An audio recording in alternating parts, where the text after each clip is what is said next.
BTS সদস্যরা কি ইসলাম ধর্ম পালন করে? এটা একটা অনেক বড় প্রশ্ন। তার উত্তর আমরা সবাই জানি, না।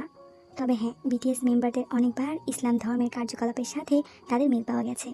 বিটিএস মেম্বাররা নিজের মুখেই অনেকবার ইসলাম ধর্ম নিয়ে কথা বলেছেন। ইসলামী পোশাকও তাদের পরিধান করতে দেখা গেছে। তো চলো আজকে আমরা তাদের এমন কিছু ভিডিও দেখে আসি। এখানে জঙ্কুক যখন 2022 সালে কাতার বিশ্বকাপের ওপেনিংয়ের পারফরমেন্সের জন্য রিহার্সাল করতে যায়, তখন স্টেডিয়ামে জোরে জোরে ইসলামিক সূরা পাঠ করা হচ্ছিল। জঙ্কুক অবাক হয়ে খুব মন দিয়ে তিলাওয়াত শুনছিল। আর আমরা সবাই জানি তিলাওয়াতের সুর কতটা মধুর হয়ে থাকে।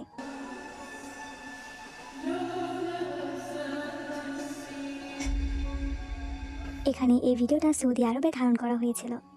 এখানে সব আর্মিরা খুব সুন্দরভাবে বোরখা পরিধান করে এসেছে। বিটিএস মেম্বাররা তাদের শ্রদ্ধা এবং সম্মানের সাথে দূর থেকেই কথা বলে, কারোর হাত স্পর্শ করেনি। কিন্তু এই জায়গায় মুসলিম আর্মি না হলে তারা অবশ্যই হাত মেলাতো। সেম এই কনসার্টেও একজন মুসলিম আর্মিকে স্টেজে রাখা হয়।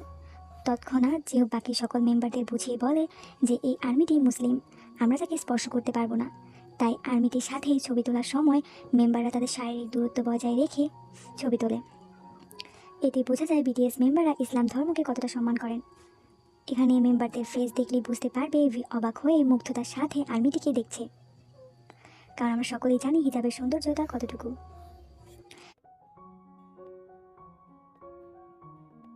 বিটিএস ইসলামকে কতটা সম্মান করে তার সব থেকে বড় প্রমাণ হলো এই ভিডিওটা। মুসলিম আর্মিদের সুবিধার্থে আজানের সম্মান করার জন্য কনসার্ট স্থগিত করা হয়েছিল। এখানে সৌদি আরবে একটা ইন্টারভিউতে মেম্বারদের এমসি হিজাবি আর্মি সম্পর্কে জিজ্ঞাসা করে।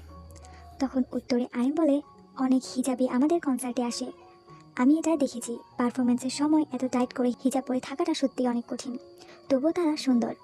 হিজাবিরা ভালো, তাদের সৌন্দর্য দেখে আমরা অবাক। তারপর সুগা বলে, আমার দৃষ্টিতে তারা তাদের চরম সৌন্দর্যের কারণে হিজাব পরে, তা না হলে তারা কোরিয়ান বিউটিকে পিছনে ফেলে দিবে। ভি বলে, কারণ তারা ঝকঝকে, মানে উজ্জ্বল। জঙ্কুক বলে, তাদের চোখ সুন্দর এবং গভীর, মানে হিজাবি আর্মিদের চোখে অনেক মায়া আছে। বিটিএস মুসলিম হিজাব গার্ল অনেক পছন্দ করেন।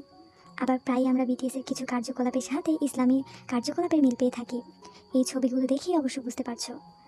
আর আরও কিছু খুশি সংবাদ, কোরিয়াতে মসজিদ নির্মাণ করা হয়েছে।